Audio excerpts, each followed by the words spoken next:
So Microsoft is rolling out a pretty critical policy change, and honestly, if you're not paying attention, it could really inflate your company's IT budget kind of quietly. Today, we're going to break down exactly what this is, and more importantly, how you can avoid those hidden costs. Yeah, this is a question that anyone in IT, finance, or procurement really needs to be asking themselves right now. Because what seems like a small, subtle shift in how subscriptions are managed, well, it's about to turn doing nothing into a very real, and let me tell you, a very surprising expense. Okay, let's nail this down. You need to get this date on your calendar right now, May 4th, 2026. Why? Because that's the day a financial safety net we've all gotten used to from Microsoft, it just disappears. And it's being replaced by a new system that's going to bill you automatically. So what's really happening here? That safety net I just mentioned? We're talking about that free grace period that, you might be used to having. Well, it's being completely replaced by a paid automatic extension. And believe me, this is not just some minor tweak in the terms and conditions.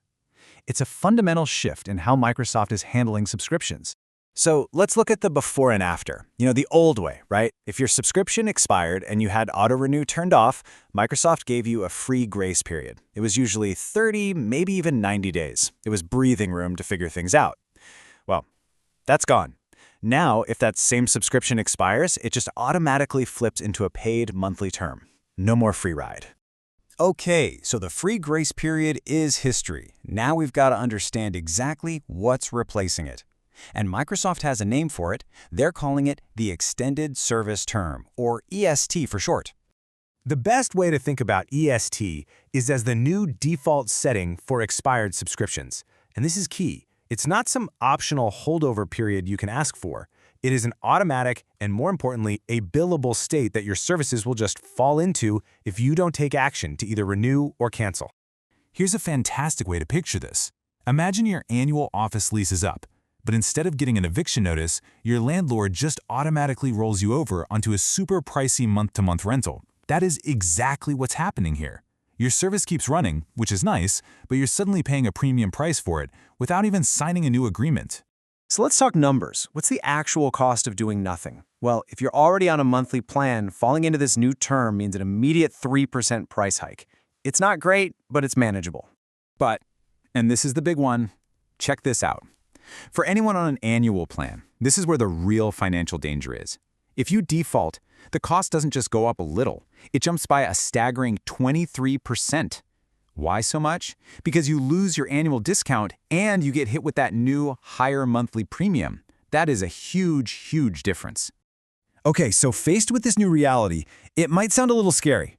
But look, the power is absolutely still in your hands. You just have to be proactive. When your subscription term ends, you've got 3 and only 3 distinct paths you can choose. So here are your choices, laid out nice and clear. First, you can proactively renew. That's the ideal path, right? Everything continues as normal. Second, you can intentionally cancel. Service ends, no more charges. Simple. Or third, you can do, well, nothing, and you default into the EST. This keeps your services running, sure, but it locks you into that much higher monthly cost. The bottom line is, the choice is between planning ahead or paying a pretty steep premium. And you really, really need to understand this part. Being in that EST state, it's like being in limbo. It comes with some serious restrictions. You can't change your seat counts, so no adding licenses for new hires, no removing them for people who've left. You can't upgrade to a better plan or downgrade to save some cash. You are basically locked in, frozen, until you make a formal decision and convert out of it. All right, so the big question, how do you avoid all these surprise charges? The answer is pretty simple, actually. You just have to get ahead of it with some proactive planning. This really means shifting your whole mindset, from being reactive to having a deliberate strategy for managing every single subscription. Okay, here's your simple 3-step action plan. Step 1, review. You need to audit all your subscriptions and flag everything that's set to expire on or after that May 2026 deadline. Step 2, decide. This is crucial. Get your IT, finance, and procurement teams talking now, not later. Agree on a strategy. And finally, step 3, act. Talk to your Microsoft partner and give them a clear decision. Renew, cancel, change, well before the deadline so they have time to execute it for you. Now you might be wondering, okay, so does this apply to every subscription I have right away? And the answer is no. There are some very specific conditions, a kind of checklist, that have to be met for a subscription to fall into this new extended service term. And this is super important, so listen closely. For a subscription to automatically roll over into EST, all three of these things have to be true. Not one, not two, all three. First, the subscription had to be purchased or renewed after April 2025. Second, it has to expire on or after that big date, May 4th, 2026. And third, and this is a big one, your partner has to have auto-renew turned off for that specific subscription. If even one of those conditions isn't met, you're in the clear for this particular change. So you got to ask, why is Microsoft even doing this?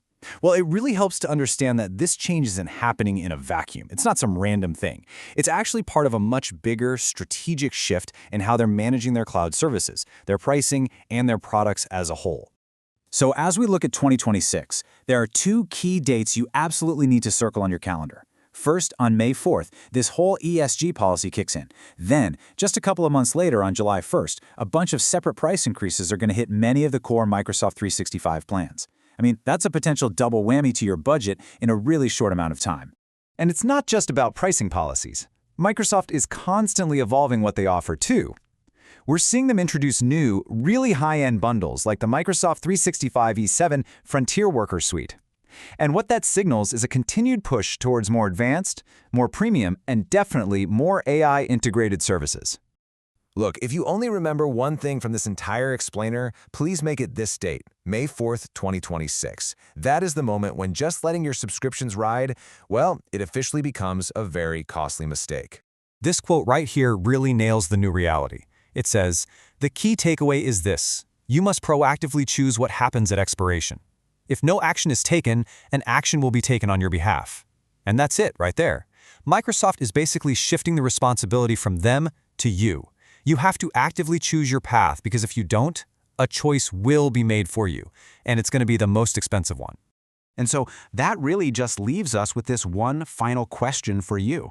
Is your business prepared to make a choice, or are you going to let Microsoft choose for you?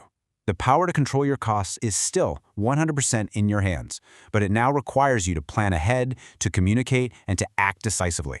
So which will it be? Are you going to plan ahead, or are you going to end up paying the price of inaction?